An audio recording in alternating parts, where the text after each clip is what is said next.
Mr. Faisal, thank you for being here with us, and It's a your pleasure. Thank you so much for having me. pleasure is all ours. We're towards the end of our day today, and we earlier today we spoke about the technical side of cybersecurity and cognitive cyber, and now we're speaking about creating that community Mm. that almost everybody needs. That community that gives you the right support, that gives you the right piece of information, specifically today, where with all these changes and all these developments, you're not sure which a piece of information to depend on. So that's what you spoke about. How can one person today find the right piece of information and find it right in terms of accuracy, in terms of dependability, in terms of credibility? So there's an information overflow, and there's a lot of whether it's the ChatGPT or the internet or the news. So we are as individuals, we're bombarded with all these type of information from social media. Uh, but it's an important question because when you're working in cybersecurity, you're also on the front lines. You're trying to build and defend at the same time. And sometimes you need to also to upskill yourself because True. the bad guys are always ahead of you and on edge. So what you need to be is, of course, the trusted sources. And community plays a critical and a huge role. Having individuals where you kind of either mentor you or guide you on the right direction. Having the right sources in terms of there's lots of tools and sources that can help you from a cyber perspective. But as as a community where it's a trust based, especially in this culture, this side of the world, so it's always important to have to bridge that relationship Yeah. with individuals. But I was always like, always try to diversify your sources, try to even verify it. In the case of even ChatGPT, sometimes you challenge the Yeah. chat and Yeah. it tries to correct itself. Yeah. But even if, let's say, the most authentic source is in the research community with IPs and peer-reviewed papers, even with that, it's still there's an area of kind of flawed, and so it's kind of not a black and white, but you're True. trying always to be kind of up to date and trying to diversify your sources. True. And with the current time where building that strong community is so important, what do you think is the role of governmental and non-governmental sources and decision makers in enabling that right community in the country, between the people, between the users, and how can we make that more accessible to everyone?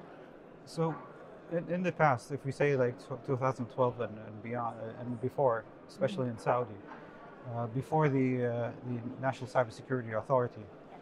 we used to struggle a lot, whether to sell cybersecurity to the right stakeholders, and or in terms of kind of from regulatory and legal perspective, from talent perspective, from the infrastructure.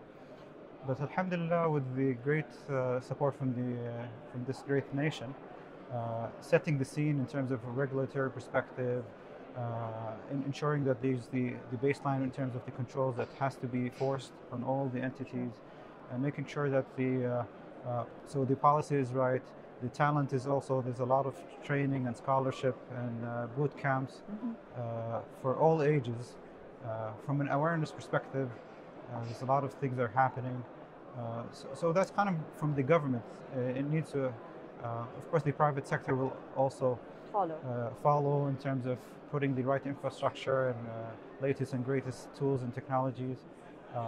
The service providers come from their side and putting their latest R&D and work perspective. But also, what's missing is the non-profit organizations, in which where Himaya is one of them, in terms of, and but not only Himaya, even globally, you have the SANS and you have the NIST and you have the Black Hat and different Yeah. perspectives.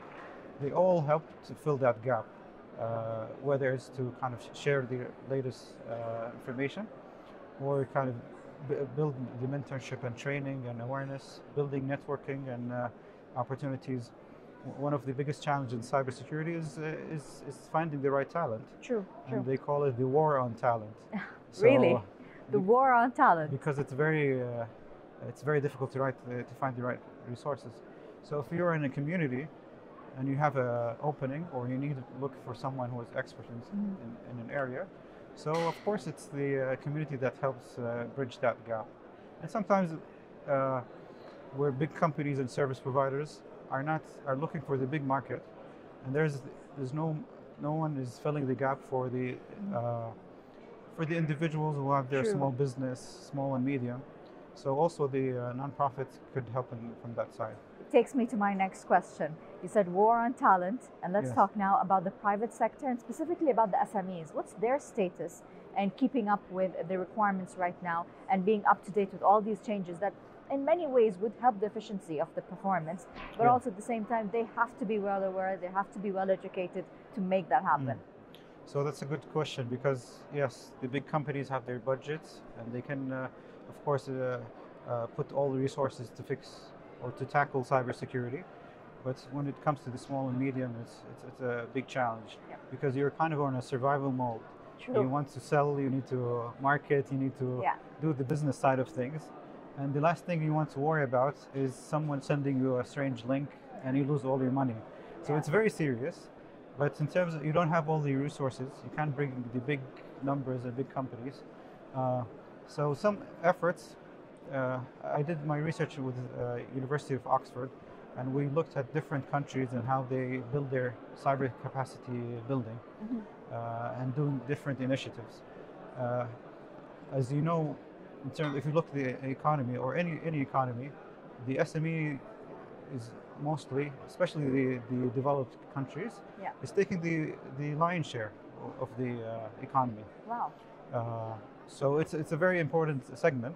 So one of the solutions was to kind of having a baseline cybersecurity hygiene perspective, awareness, providing cybersecurity services tailored for them, bringing incentives from the government to help these sector.